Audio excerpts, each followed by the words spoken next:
శ్రీ వాతాపి గణపతి స్తోత్రం పఠిస్తున్నవారు బాలసుబ్రహ్మణ్యం కలవలపల్లి. బ్రహ్మణస్పతిం అవ్యక్తం బ్రహ్మ విద్యా విశారదం వారణాస్యం సురం వందే వాతాపి గణనాయకం. పార్వతీస్తన్యపీయూషపిపాసుం మోదకప్రియం వరదాయినం వందే వాతాపి గణనాయకం. వందే వాతాపి గణనాయకం.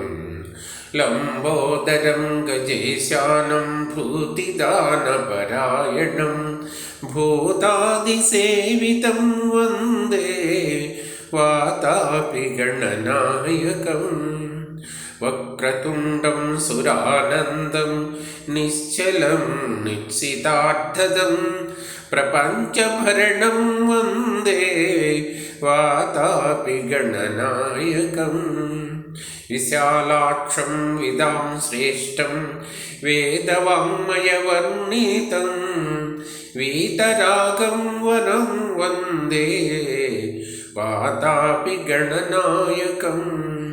సర్వసిద్ధాంత సంవేద్యం భక్తాహ్లాదన తత్పరం యోగిభిర్వినుతం వందే వాతాపి గణనాయకం.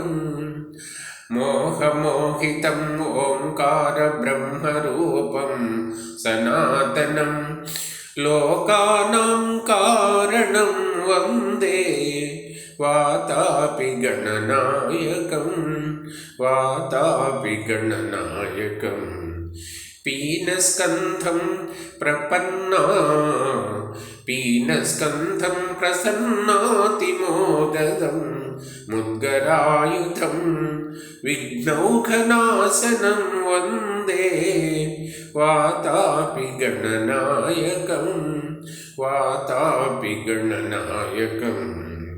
క్షిప్రప్రసాదకం దేవం మహోత్కటం అనామయం మూలాధారస్థితం వందే వాతాపి గణనాయకం. వాతాపి గణనాయకం. సిద్ధిబుద్ధిపతిం శంభుసూనుం మంగళ విగ్రహం ధృతపాశాంకుశం వందే వాతాపి గణనాయకం. వాతాపి గణనాయకం. ఋషిరాజస్తుతం శాంతం అజ్ఞానధ్వాంతతాపనం హేరంబం సుముఖం వందే వాతాపి గణనాయకం. వాతాపి గణనాయకం. వాతాపి గణనాయకం.